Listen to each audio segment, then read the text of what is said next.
Welcome to Graphic Policy Television GPTV. I'm Brett.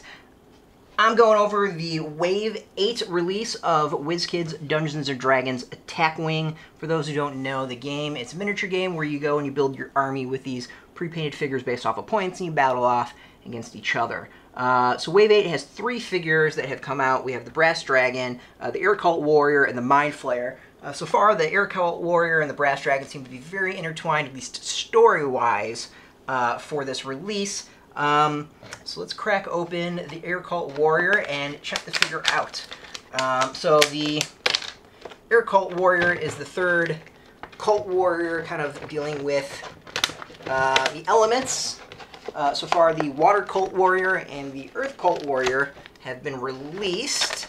It's also part of what seems to be a rather concerted effort to get more ground troops into the game, and instead of making it a bunch of flyers all over the place. So first up, I'm going to check out the figure and see what we think of it.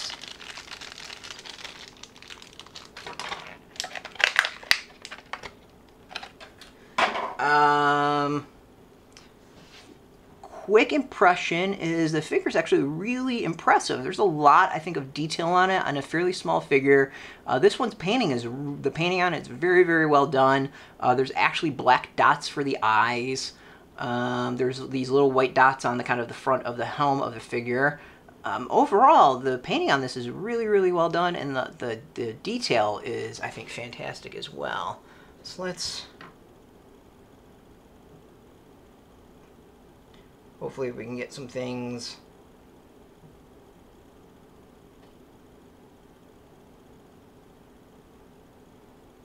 So you can kind of see the white dots there. I don't think you're going to be able to see the eyes. You might be able to see 2 black dots. Then the back has got a bunch of detail as well. Overall, it's pretty impressive. Like, this is one of the best small figures they've put out in a while, so that's pretty cool of them. So this set, well, usually I read the back of it. So the Cult of the Howling Hatred has many followers, but few with the skills possessed by their minion Mortimer Flax, an assassin who rides a giant vulture into battle and slays enemies from afar with his heavy crossbow. Mortimer is no stranger to, really, Mortimer, like, that's going to be the name you're going to go with? Alright. Is no stranger to, you're going to be afraid of a guy being like, hey, who are you fighting? Oh, it's Mortimer. Is no stranger to close combat either, and he often darts behind his foes to strike them fiercely with his dagger of venom, a weapon that injects his enemies with a deadly toxin. Mortimer is also a master of stealth, slipping past his enemies and using his agility to evade their area attacks. When facing a particularly challenging foe, Mortimer uses a gliding wing weir to leap from his flying mount and soar earthward, using the momentum to thrust at his enemy viciously before planting his feet nimbly on the ground. So we're going to go with that there's probably going to be a lot of flying abilities for the figure, probably a mount. That winged suit kind of sounds pretty sweet.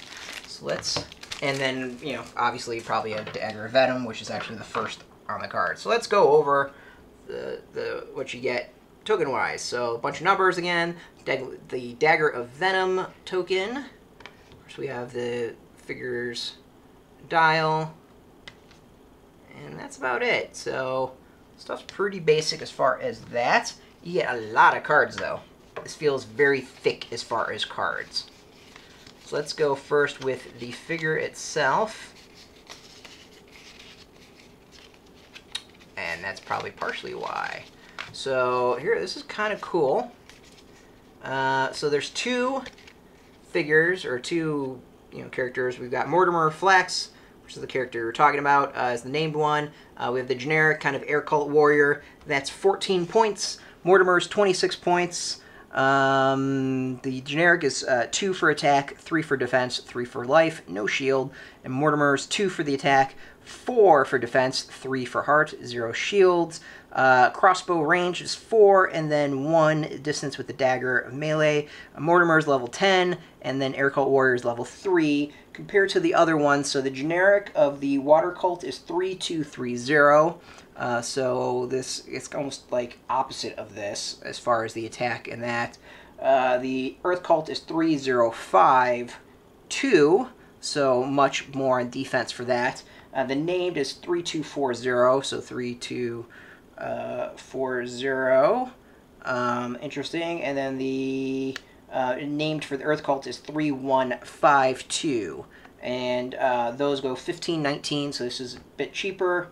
And then the other one's 26 and 27, so this is kind of on the cheap end of that as well. So really, you've got 3 different cults. They all kind of have their little special abilities, Mortimers, and kind of what they're supposed to be doing. Some are more offense, some are more defense.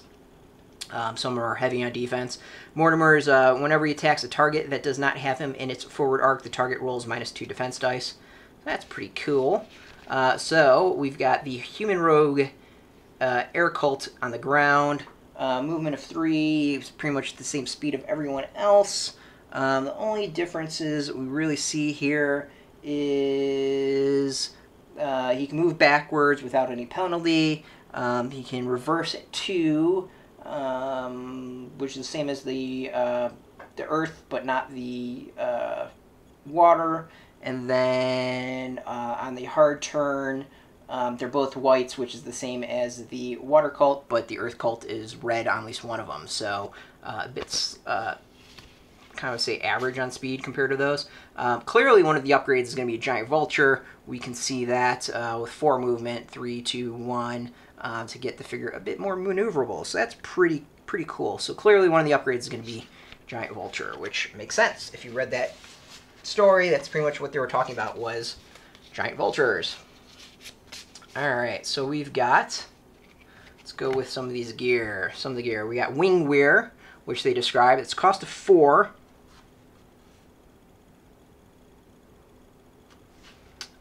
Gives you 4 melee. You ignore all damage sustained by card text that forces you to land. If you're up in the air, you may discard your flying mount upgrade to make a 6 dice attack against one creature on the ground at range 1 to 4 in your forward arc. This is considered a primary weapon melee attack. Afterwards, you must land and position your base within range 1 of your target, facing any direction that keeps the target in your forward arc. You cannot equip another cloak upgrade. So that's pretty cool. So it's basically like a bombing attack, and then you land in front of the other creature. But 6 dice attack is going to pretty much do a hell of a lot of damage. Then we've got the Dagger of Venom. It's a campaign artifact. And you inflict at least 1 damage to your primary weapon melee attack. You may place 2 timers on this upgrade to force the target to receive continuous effect below. At the start of the end phase, the affected creature receives 1 exhaustion token and sustains 1 normal damage that penetrates armor. This is no effect against certain creatures. When this effect ends for any reason, discard this. Must be evil to equip. You can only equip 1 other weapon upgrade or a shield upgrade. That's pretty cool. And we're going to go with that last because that's awesome. Oh, no, that'll be second last. So we've got the fantastically named Disembowel. Gotta like anything that says Disembowel. If you have a Giant Vulture upgrade, when you inflict lethal damage against a creature at range 1 to 2, you may discard this upgrade to remove that creature from play immediately. Do not wait until the end phase. So that basically, they're not going to be able to attack it back. We have Evasion. When defending against a breath weapon or spell attack, you may disable this upgrade to convert when defending against a breath weapon or spell attack, you may disable this upgrade to convert all of your eye results into hit results. Must be a monk or rogue to equip. It's interesting. It's Evasion.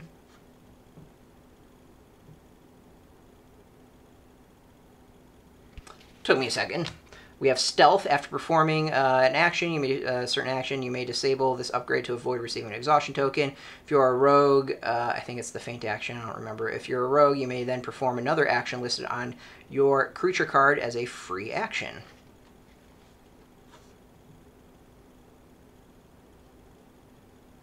It's 4 points. We get the Giant Vulture, which is a flying mount.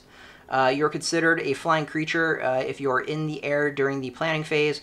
You must use the Giant Vulture maneuver dial. If this card is disabled while you are in the air and you cannot fly, you land immediately and safely. If this card is discarded while you're in the air and you cannot fly, you land immediately and must roll 2 attack dice. You sustain damage from all hits and critical hits. You cannot roll defense dice or use armor to deflect this. May only equip if you have a small base. Cannot be equipped by siege weapons or troops. You cannot equip another mount upgrade. That cost is 4. It's a pretty cool one. I like that one. I like the idea of mounts. I think it's pretty cool. 5. This is Assassinate. Disable this upgrade to target a creature at range 1 to 2 in your forward arc that does not have you in its forward arc. Roll a number of attack dice equal to your primary weapon value plus 2. This is considered a primary weapon melee attack. During the modify attack dice step of combat, you may spend your target token to convert all of your the eye results into critical results. Must be a rogue to equip. So there's a lot that they're doing with this set that has to do with rogues. So, trying to think who else would be a rogue that that could help to benefit from that.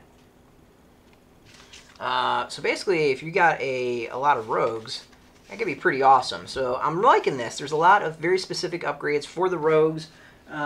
Clearly, I would hope that we would get more releases of those type of figures.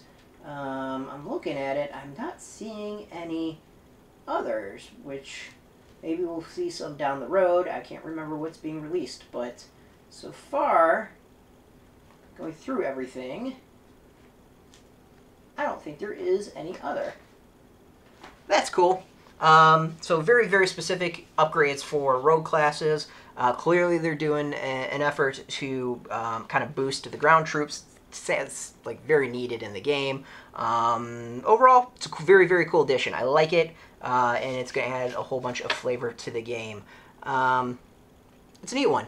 So thanks for watching. This is Graphic Policy Television, GPTV. I'm Brett. You can, of course, catch us every single day at graphicpolicy.com.